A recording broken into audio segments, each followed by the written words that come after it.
अमर रहे मंडल यात्रा जिंदाबाद जिंदाबाद मान्य राष्ट्रीय अध्यक्ष रणवीर सिंह जी, मान्य राष्ट्रीय अध्यक्ष रणवीर सिंह जी जिंदाबाद जिंदाबाद। आजाद समाज पार्टी इधर आ जाओ। जय भीम। सबसे पहले तो आप सभी को, सभी भारतीयों को जो भारतीय संविधान में आस्था रखते हैं, विश्वास रखते हैं, उनको मनु के विधान मनुस्मृति के दहन दिवस की हार्दिक शुभकामनाएं। साथ ही महाराजा बिजली पासी की जयंती की हार्दिक शुभकामनाएं और गुरु गोविंद सिंह साहब के परिवार का शहीदी सप्ताह भी है, इसलिए हम गुरु गोविंद सिंह साहब को भी नमन करते हैं, उनके साहबजादों को भी नमन करते हैं, उनके पूरे परिवार को नमन करते हैं।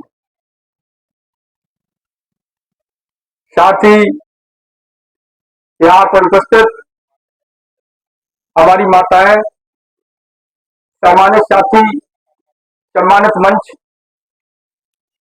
बहुजन समाज में जन्मे समस्त संत गुरुओं और महापुरुषों को नमन करते हुए हम अपनी जो बात है, हमारा जो उद्देश्य है, जिसको लेकर के हम लोग इस कार्यक्रम को, इस कारभार को लेकर के चले, वो आपके सामने रखना चाहते हैं। साथियों, ये तीसरे दौर की यात्रा है जो 25 अगस्त 2022 से शुरू हुई है। हमने 16 अगस्त 2021 से पहली यात्रा की शुरुआत की थी और उससे पहले से हम तमाम साथी इसको लेकर के सक्रिय थे। तीसरी यात्रा के दौरान, जिसको हमने मंडल यात्रा नाम दिया, इसकी शुरुआत हमने 25 अगस्त 2022 को, जिस दिन मंडल साहब, जो बिंदेसी प्रसाद मंडल साहब बिहार के पूर्व मुख्यमंत्री थे, मंडल आयोग के चेयरमैन थे, जिनके नाम से मंडल कमीशन यानी पिछड़ा वर्ग कमीशन को मंडल कमीशन के रूप में जाना जाता है, उनकी जयंती के दिन उनके समाधि स्थल, उनके घर से हमने शुरुआत की और बिहार, मध्य प्रदेश, राजस्थान होते हुए 26 मई को उत्तर प्रदेश की धरती पर हमारे श्रद्धेय, हमारे आइडियल किसानों के मसीहा, पिछड़ों वंचितों के मसीहा, धरती पुत्र श्रद्धेय नेताजी मुलायम सिंह यादव की समाधि स्थल से उत्तर प्रदेश का दौरा शुरू किया। यह पूरी लड़ाई एक विचारधारा की लड़ाई है। हम सब इस बात को बहुत अच्छे से जानते हैं कि हमारी या आपकी या किसी की भी किसी धर्म, मजहब या इंसान या जाति के साथ कोई दुश्मनी नहीं है, कोई बैर नहीं है। हमारी जो लड़ाई है वो विचारों की लड़ाई, विचारों के साथ में है। और ये हमारी लड़ाई नहीं है, दुनिया की हर एक लड़ाई एक विचार की लड़ाई दूसरे विचार से। दुनिया में जो लड़ाई है वो कहीं भी इंसानों की लड़ाई इंसानों के खिलाफ नहीं है, धर्म की लड़ाई धर्म के खिलाफ नहीं है, जाति की लड़ाई जाति के खिलाफ नहीं है। पूरी लड़ाई विचारों की लड़ाई विचारों के खिलाफ, असमानतावादी विचारों के खिलाफ समानतावादी वैचारिक लोगों का संघर्ष है, अन्यायकारी लोगों के खिलाफ न्यायप्रिय लोगों का संघर्ष है, संविधान विरोधी लोगों के खिलाफ संविधानवादी, संविधान में आस्था रखने वाले लोगों का संघर्ष है, लोकतंत्र के दुश्मनों के साथ लोकतंत्र को मानने वालों का संघर्ष है। ये पूरा संघर्ष समता, समानता, सामाजिक न्याय, बंधुत्व, भाईचारे का संघर्ष है। तो इसमें कहीं कोई जाति, कोई धर्म, कोई मजहब नहीं है। पूरी लड़ाई कबीर के बेगमपुरा की लड़ाई है, जहां कोई ऊंच नीच नहीं है, कोई छुआछूत नहीं, कोई भेदभाव नहीं है, कोई छोटा बड़ा नहीं, कोई अमीर गरीब नहीं है, सब समान है। उस बेगमपुरा को बनाने की लड़ाई है। और वो बेगमपुरा का जो निर्माण है वो जातिवाद जनगणना से होकर के निकलता है। तमाम लोगों ने कई जगहों पर, कई प्लेटफॉर्म पर, कई क्षेत्रों में, कई मंचों पर तमाम तरह के शब्दों से संबोधित करने का काम किया। देश तोड़ने वाला, देशद्रोही, जातवादी, आतंकवादी, पर पता नहीं क्या क्या। लेकिन मैं सिर्फ इतना कहना चाहता हूं कि जो राष्ट्र का हित चाहता है, जो वास्तव में चाहता है कि जो लोग अभी हमें झूठा सपना दिखा रहे हैं, ऐसा ही एक बहुरूपिया 2014 में आया है जिसने कहीं 14 लाख के नाम पर देश को मूर्ख बनाया, कहीं कोरोना के नाम पर देश को मूर्ख बनाया, कहीं पिछड़ों के बेटे के नाम पर देश को मूर्ख बनाया। हर बात में रोता है, हर बात में रोता है। कहीं किसी का बेटा हूं, कहीं किसी का बेटा हूं। किसानों का बेटा बनता है तो किसानों की लंका जला देता है, पिछड़ों का बेटा बनता है तो पिछड़ों की लंका जला देता है। कहता है कि दलितों पर हाथ चलाने से पहले हमें गोली मार दो, और दलितों की हत्याएं सरेआम करवा देता है। तो समझने की जरूरत है, तो जागने का समय है। कब तक बनते रहेंगे? अरे जब देश आजाद हुआ, देश की आजादी के लिए जब संघर्ष हुआ, तो संघर्ष में सबसे ज्यादा कुर्बानियां हमने दी, सबसे ज्यादा शहादतें हमने दी।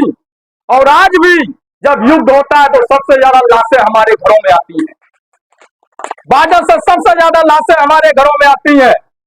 लेकिन क्या उसका सम्मान हमें कभी मिला?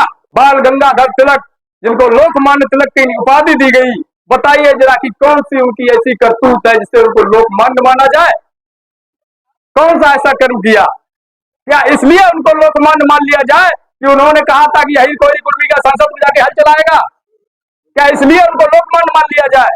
या इसलिए उनको लोकमान्य मान लिया जाए कि उन्होंने बच्चियों के नाबालिग जो बाल विवाह होता था, उस बाल विवाह की जब आयु सीमा अंग्रेज बढ़ा रहे थे तो उन्होंने विरोध किया था कि बाल विवाह की उम्र सीमा नहीं बढ़ानी चाहिए। क्या इसलिए हम उनको लोकमान्य मान लें? या हम इसलिए उनको लोकमान्य मान लें जब अंग्रेजों ने हमारे लिए शिक्षा के अधिकार की व्यवस्था की तो उन्होंने विरोध किया, कहा कि अहिर कोयली कुर्मी के लड़के पढ़ेंगे तो ये बिगड़ जाएंगे, अपने पैसे से भटक जाएंगे। क्या इसलिए हम उनको लोकमान्य मान लें? या फिर इसलिए लोकमान्य मान लें जब हमारी बेटियों की शिक्षा की बात आई तो बाल गंगाधर तिलक ने अपने मराठी अखबार में बड़े बड़े लेख लिखे उसके खिलाफ? बताइए आखिर किस कर्म के लिए हम उनको लोकमान्य माने? वो ब्राह्मण मान्य हो सकते हैं, बनिया मान्य हो सकते हैं, लेकिन सर्वमान्य नहीं हो सकते। और अगर इस भारत में सर्वमान्य कोई है तो सर्वमान्य है डॉक्टर बाबा साहब भीमराव अम्बेडकर, लोकमान्य है महात्मा फुले, लोकमान्य है विंदेशी प्रसाद मंडल, कर्पूरी ठाकुर, जगदेव प्रसाद कुशवाहा। ये हमारे लोकमान्य है, ये हमारे सर्वमान्य है। इन्होंने जाति, मजहब या धर्म के लिए काम नहीं किया, इन्होंने संपूर्ण मानवता के उत्थान के लिए काम किया। लेकिन हमें लोकमान्य कौन बताया गया? जिसने हर पग पर हमारा विरोध किया।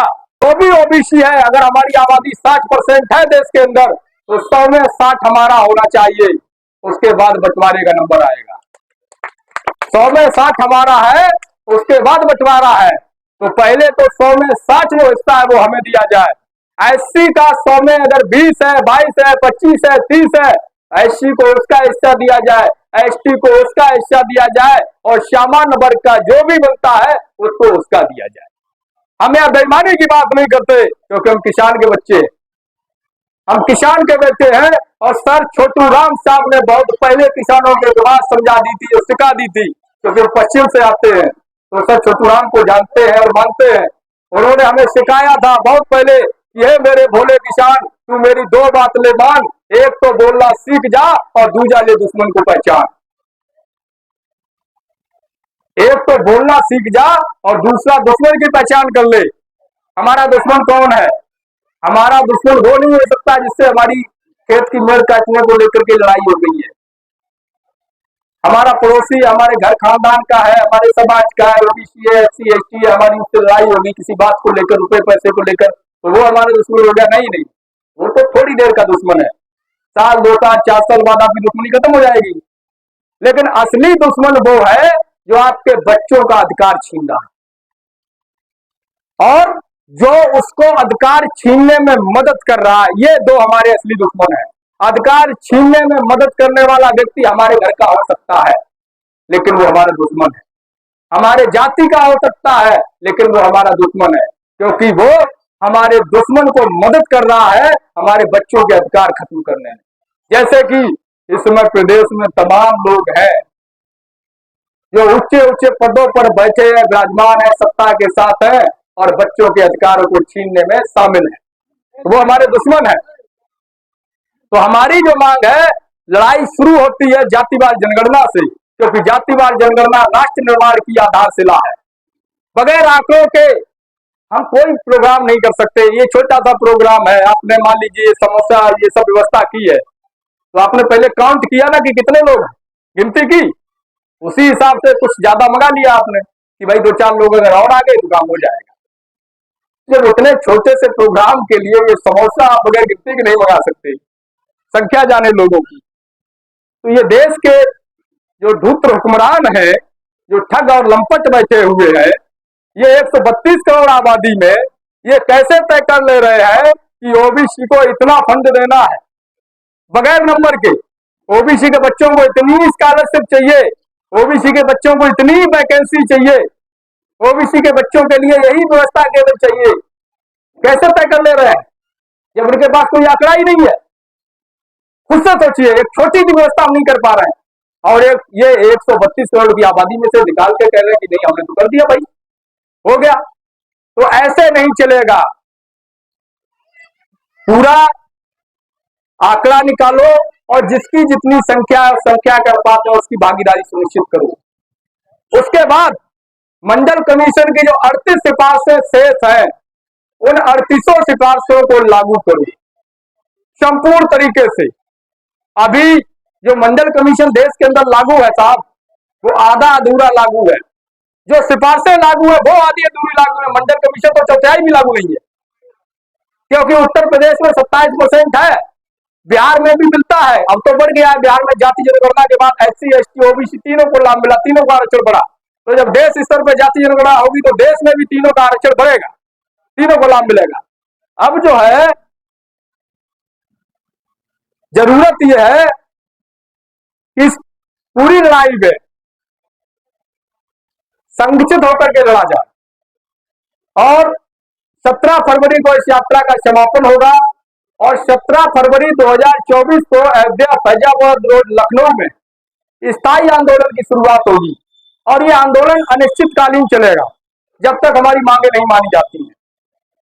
तो मैं आप सभी से पूछना चाहता हूं कि जाति जनगणना होनी चाहिए या नहीं होनी चाहिए? होनी चाहिए, सहमत है? तो इसके लिए तो लड़ना पड़ेगा, क्योंकि सत्ता का ट्रांसफर उनके हाथ में मिलते ही उन्होंने जाति जनगणना रोक दी थी। मतलब साफ है, वो नहीं कराएंगे। तो नहीं कराएंगे तो आंदोलन करना पड़ेगा। तो आंदोलन कैसे होगा? धरना तो हम 2, 4, 10, 20, 50, 100 लोग मिलकर कर लेंगे, लेकिन धरने को आंदोलन में अगर बदलना है तो संख्या की जरूरत होती है और संख्या समाज से आती है। तो क्या आप लोग अपनी जिम्मेदारी पर कुछ लोगों को लेकर के पहुंचेंगे? पहुंचेंगे बिल्कुल, हाथ उठाइए जो जो पहुंचेंगे। तो ये साझा लड़ाई है और उत्साहवर्धन के लिए, समर्थन के लिए, सम्मान के लिए और इस धैर्य के साथ सुनने के लिए आप सभी का मैं पुनः धन्यवाद ज्ञापित करता हूं और आप सभी को मैं क्रांतिकारी जय भीम, जय मंडल, जय जोहार पेश करता हूं। इनकलाब जिंदाबाद, पूर्व गुलाम जिंदाबाद। साथियों नमस्कार, जय मंडल, जय श्रमदान, जय जोहार। मैं अनुज सिंह विद्रोही। साथियों आप देख रहे हो मंडल यात्रा 25 अगस्त 2022 से चल रही है और 17 फरवरी 2024 तक चलेगी। जातिवाद जनगणना को लेकर, मंडल कमीशन की सिफारिशों को लागू करवाने को लेकर, जनसंख्या के अनुपात में आरक्षण की मांग को लेकर के और 17 फरवरी 2024 से स्थायी आंदोलन की शुरुआत होगी। दोस्तों इस यात्रा के जरिए आंदोलन का निर्माण करने के लिए हमें आपके साथ की ज़रूरत है और सहयोग की ज़रूरत है। आप सभी से अपील है कि आप सभी इस यात्रा को चलाने के लिए आर्थिक सहयोग करें, यात्रा के जो वीडियोज़ हैं उनको अधिक से अधिक शेयर करें और हमारे इस यूट्यूब चैनल को सब्सक्राइब कर लें, बेल आइकन को प्रेस करें ताकि आपको नोटिफिकेशन मिलता रहे और अधिक से अधिक लोगों तक इस सूचना को पहुंचाएं। अपना कोई मीडिया नहीं है, अपना कोई तंत्र नहीं है, हम लोगों को अपनी लड़ाई, अपनी सूचनाएं खुद ही प्रसारित करनी, खुद ही लड़ाई को खड़ा करना है। शुक्रिया। जय मंडल, जय श्रमदान।